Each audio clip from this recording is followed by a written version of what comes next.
Kazakhstan serves as neutral peacemaking country. Syrian opposition meeting held successfully. EAEU expands its boundaries. Economic union to conduct free trade with Vietnam. Deepening integration in EAEU format. Union's business elite unites in business council. Global trend. Domestic education system approaches new reforms. Memorial Day. Victims of Soviet totalitarianism commemorated in Kazakhstan.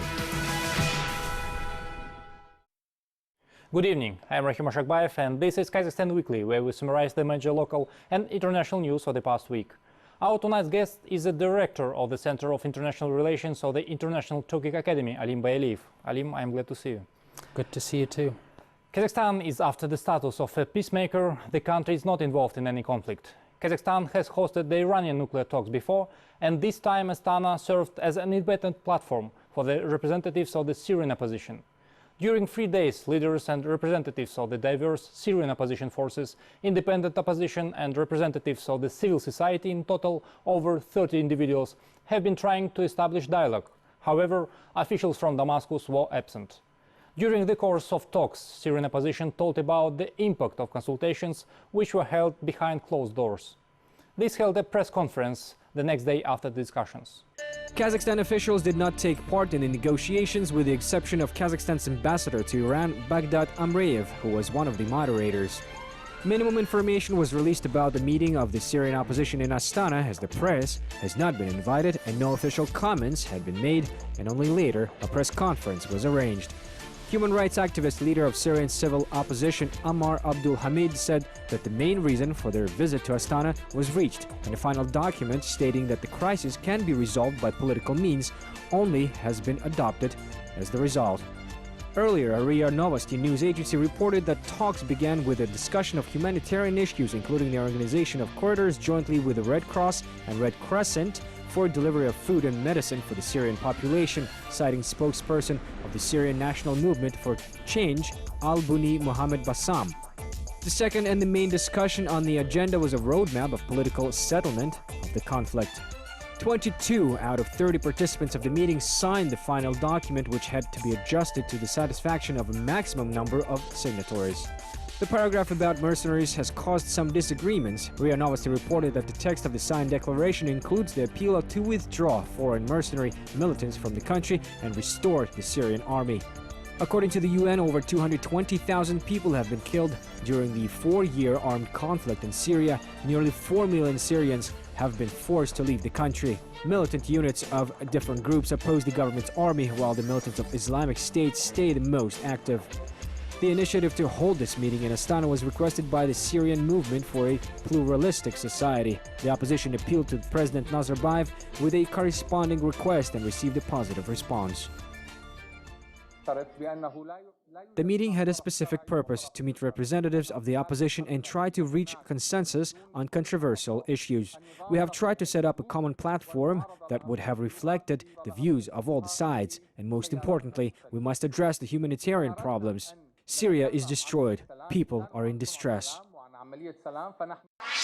The question of foreign military forces in Syria was one of the most complicated, but finally we have reached the consensus that all foreign military forces must leave our country. People of Syria must themselves come to unity, peace and harmony.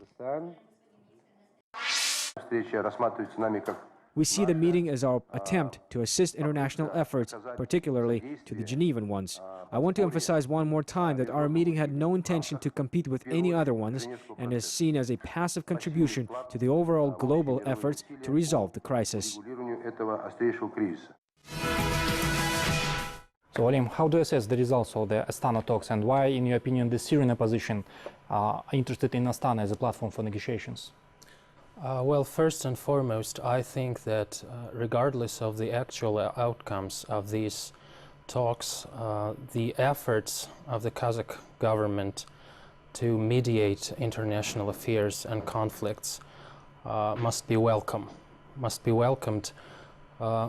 It is an indicator that not only has Kazakhstan become a regional power, but it also strives to become a global player as well. And I believe that Kazakhstan has much to offer in this regard to the international community, and in the future, as country continues to fulfill its potential, it will offer even more. I think the choice of Kazakhstan as the host country for these peace talks was due to its positive international image, first of all, due to its reputation, which in its turn is the result of its balanced and multi-vector foreign policy.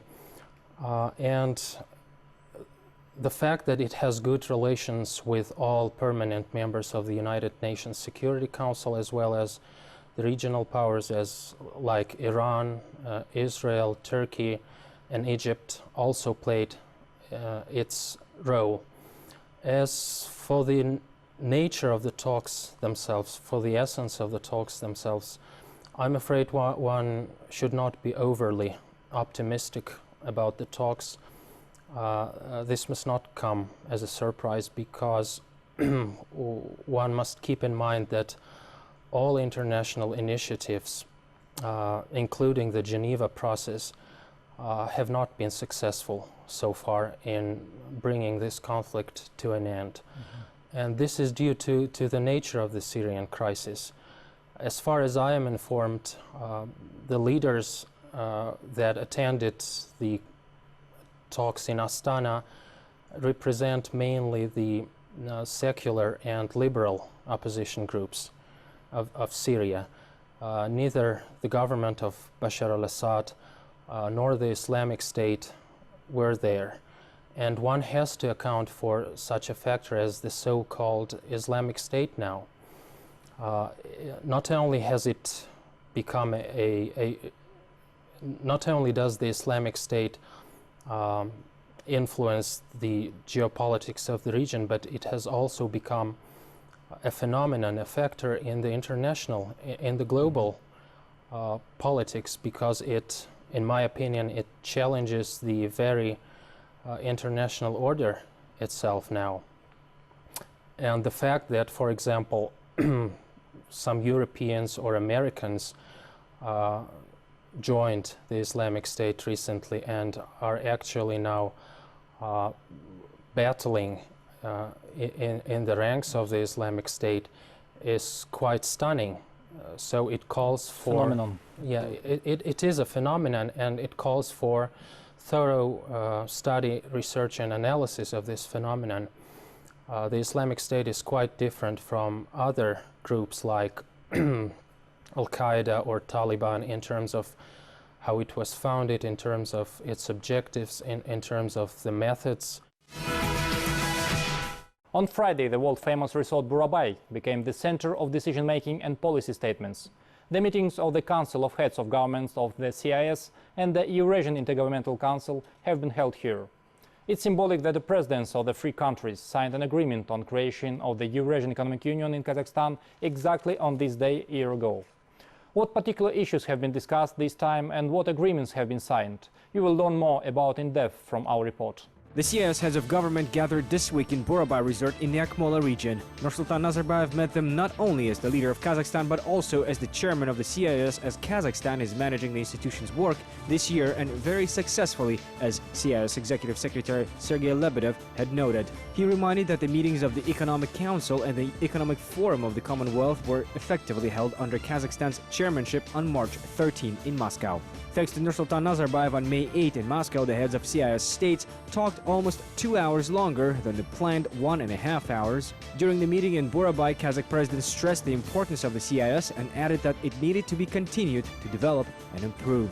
Nursultan Nazarbayev told the guests about the reforms that are to take place in Kazakhstan and proposed to give more power to the parliament and the government of Kazakhstan. The head of state also underlined that the country's citizens should have access to the information on government's decisions. They should also be involved in discussions of budgets, allocation in local mastikats, with the participation of public organizations, and officials must report to the people every 6 months. This is the Kazakh democracy, ensuring government's accountability to the people, said the president. The EAEU Intergovernmental Council meeting also was held in Burabay. the fairly new union is already attracting new countries. Prime Minister of Vietnam Nguyen Thanh Dong sealed the free trade zone deal with the Eurasian Economic Union during his visit to Burabay, making Vietnam the first country located outside the Commonwealth to sign the free trade zone agreement with the EAEU. The document provides for the reduction of resetting of customs duties on certain commodities. It is expected that after the treaty is ratified by all EAEU countries, their trade turnover with Vietnam will grow from $4 billion to $10 billion per year.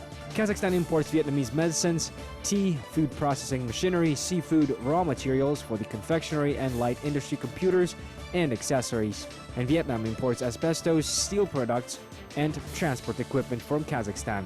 Iran also expressed its interest in joining the EAEU Free Trade Zone. Armenia is ready to organize a meeting to facilitate the procedural questions, country's Prime Minister Hovik Abrahamyan announced at the meeting. According to Abrahamyan, the trade economic experience gained over the past quarter century with Iran will also be useful for the partners within the alliance, as Armenia is the only EAEU country which shares a border with Iran. The joint action plan to address pressing issues in the financial and economic spheres and the strategy of transport security and international transport were signed as the result of the meeting in Burabay. So, Alim, in your opinion, do you think that the EAEU, Eurasian Economic Union, and the CIS functions are duplicating each other? Well, I don't think so. These are two different types of associations, aren't they? The Commonwealth of the Independent States is a regional organization with broader membership basis than that of the Eurasian Economic Union, and the single major factor that brings together its members is their common Soviet past. So it is a more loose associations. It is a more loose association of states with few, if any, supranational powers. The Eurasian Economic Union, in its turn, is an economic bloc with stricter rules, with more concrete goals, and with many supranational powers. So the decisions of the Eurasian Economic Commission, as we know, are binding. And so these are two different associations, one born out of the desire to put some structure instead of the Soviet Union and to preserve the ties among the republics in some form, and another has a deliberate economic agenda and is heading toward a more intense level of integration. Kazakhstan's position, however, is that this integration is should be of purely economic nature. So keeping all these in mind, I think that while the Eurasian Economic Union should focus, as it does currently, on matters of economic integration, issues of defense and security should be dealt with in the framework of the Commonwealth of the Independent States, which offers a broader and a more balanced platform for that. Mm-hmm. It is announced that in Burabay, the free trade agreement signed between the Eurasian Economic Union and the Republic of Vietnam. So how you can comment on that, on the results of this agreement? Well, as far as I know, this is the first such agreement signed by the Eurasian Economic Union on one part and a third party on the other. So it's a big step forward, and it creates a precedent. So this is quite a news. The interaction of the Eurasian Economic Union's business elites is moving on to the new level with the establishment of the Business Council of the Eurasian Economic Union. The corresponding agreement was signed at the recent 8th Astana Economic Forum in the Kazakh capital. 5 largest business associations of the EAEU were the founders of the Business Council. The Council's institutions are the Union of Industrialists and Entrepreneurs of Armenia, the Confederation of Industrialists and Entrepreneurs of Belarus, the National Chamber of Entrepreneurs of Kazakhstan, Atamiken, the Kyrgyz Union of Industrialists and Entrepreneurs, and the Russian Union of Industrialists and Entrepreneurs. The new union was created on the basis of the Belarusian-Kazakh-Russian business dialogue that was initiated back in 2010. According to the founders, the board will establish a connection between the business circles of the EAEU member states and will attract them to full-scope cooperation. It is important that the business community develops and articulates consolidated positions on topical issues. The Council will mostly focus on the development of integration and the macroeconomic level, business development, finance and industry and agro-industrial complex. The issues of the customs administration, competition and anti-monopoly regulation, intellectual property protection will also be addressed. Entrepreneurs will be able to share their concerns with representatives of business associations of the EAEU member states directly and discuss specific business projects. Meetings at the level of heads of state will be held annually as part of the EAEU Business Council. Business associations of countries acceding to the EAEU will be able to join the council as well. So, Olim, how do you assess the significance of establishment of this Business Council of Eurasian Economic Union? Do you think it's important? Yeah, establishment of a vibrant and functional business council is an important step in creating an economic union and creating common structures. As we know, the Eurasian Economic Union has permanent mechanisms such as the Eurasian Economic Commission with all its bodies and departments. It has the Supreme Council of the Eurasian Economic Union, and now all these intergovernmental structures are joined by a non-governmental structure which aims, a business association which aims to bring together the business elites of the member states. So, and the fact that the council, the founding members of the council are the largest business associations of the member states demonstrates that this is a large-scale project, that this is a serious large-scale project. So, Olim, how will the new structure interact with the Eurasian Economic Council? As for the mode of the interaction between the Eurasian, between the Business Council of the Eurasian Economic Union and the Eurasian Commission, one, I think, should see the founding agreement first of all. But I think that ideally the Council should facilitate the cooperation between the business circles of the member states on matters of common interest, and it should also increase the negotiating power of business vis-a-vis government and intergovernmental structures, including the Eurasian Economic Commission. And it should also involve the Business Council of the Eurasian Economic Commission should also be involved in the ongoing institutionalization process of the economic integration through like expressing its ideas and through participating in drafting relevant agreements and regulations. In any case, non-governmental mechanisms of cooperation might be quite useful in developing the horizontal dimensions of economic integration and helping the governments keep things in perspective. So I think the Business Council of the Eurasian Economic Union will buttress and support the intergovernmental structures. The last school bell rang in Kazakhstani schools earlier this week. About 125,000 graduates bid farewell to their schools.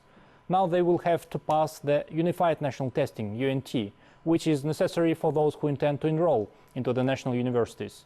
However, only slightly over 70% will take the UNT. In addition, the exam has undergone some changes. Let's find out what innovations the secondary and higher education institutions will get. Perhaps the most important innovation in the UNT was that for the first time this year, not only the testing result but also the annual assessment of academic disciplines will be taken into account while setting the final grade in high school diplomas. The database of UNT questions has been updated and complicated as problem-solving tasks, drawings, diagrams and tables have been added. And from now on, the test results will be kept confidential. Names will be replaced by individual identification numbers. The applicants will see their scores on the national testing site. However, all these novelties are not accidental. The country has launched a large-scale reform of the entire educational system. Great expectations are anticipated from the presidential program 100 Concrete Steps and the 5 institutional reforms. The head of state gave instructions to modernize the phased introduction of the 12-year educational system in particular. Several schools have already started the experimental testing of the new standard. The 100 Concrete Steps program also implies that schools introduce capitation and most successful institutions will receive additional incentives and preferences. The top 10 colleges and universities will train qualified personnel for key sectors of the economy as well as share their experiences with other schools. As for the specialized secondary and higher education institutions, it is planned to gradually expand the academic and administrative autonomy of universities, harnessing the experience of the Nazarbayev University.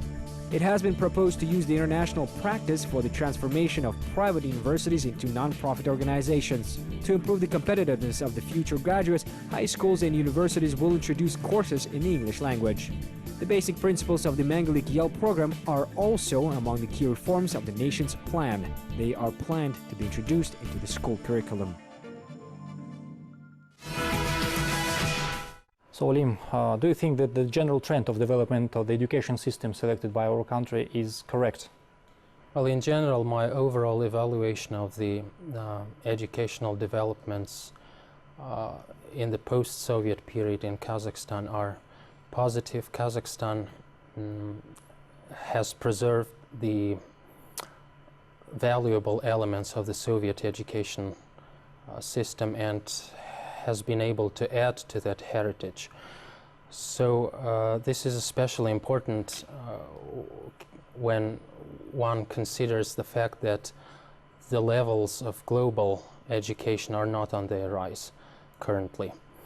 And one of Kazakhstan's major success stories in terms of education is undoubtedly Bolashakh program. So it is my belief that Bolashakh program should be at the heart of the future transformations in educational system of Kazakhstan. Let's explain to our viewers what is the Bolashakh program.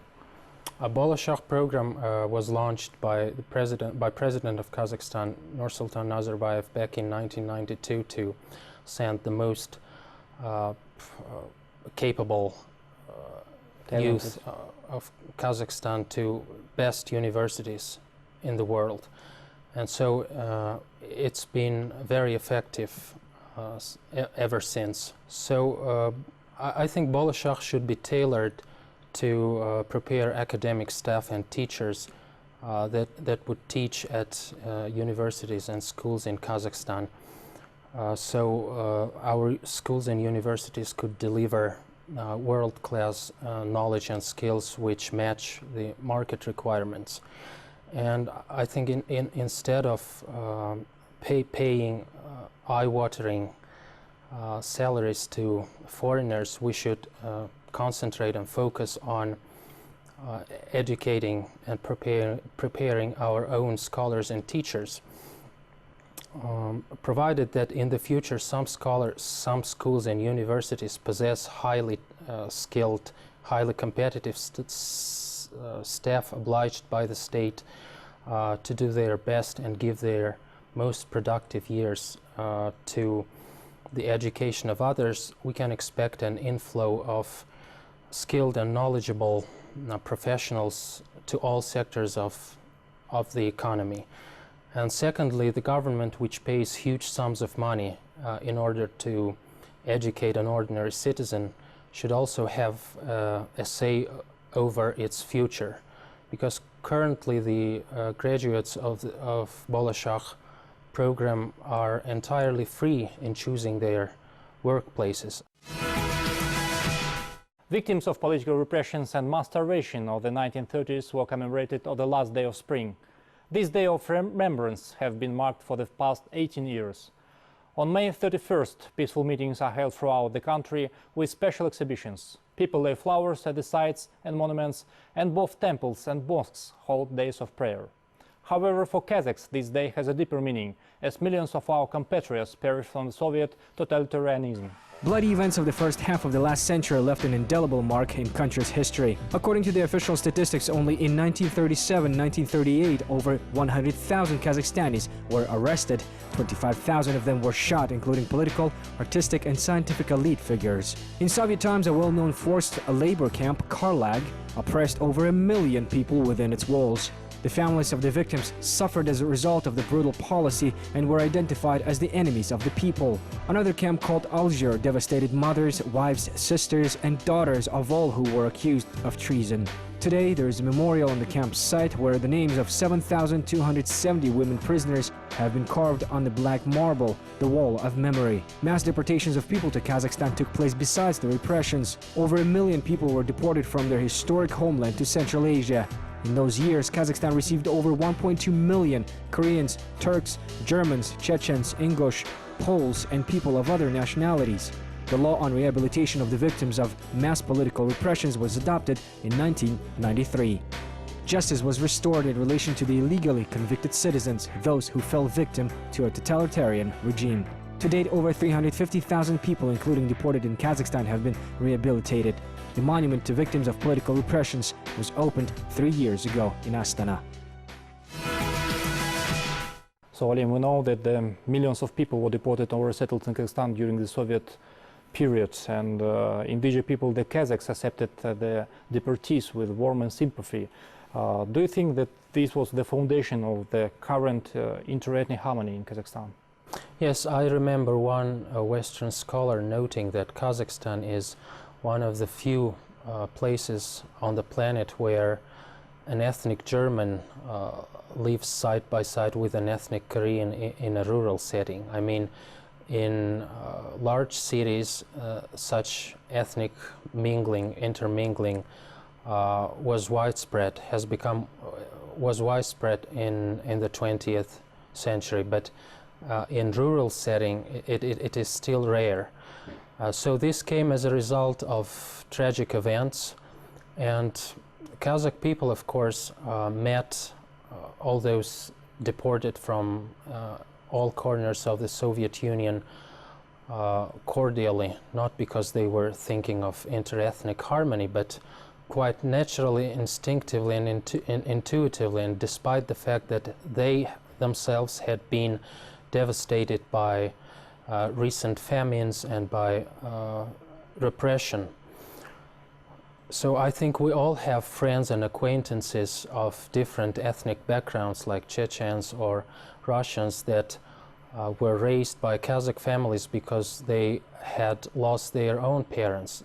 This was a very widespread phenomenon in the Kazakh steppe. And I think the qualities of the Kazakh nation, the fundamental qualities of the Kazakh nation, are the basis of interethnic harmony, of the current interethnic harmony in Kazakhstan as well. So, Alim, thank you very much for the great discussion. Hope to see you again in our studio. Thank you. Finally, here is a brief preview of the events of the coming week. Forum of the Organization for Economic Cooperation and Development will be held on Tuesday, June the 2nd in Paris.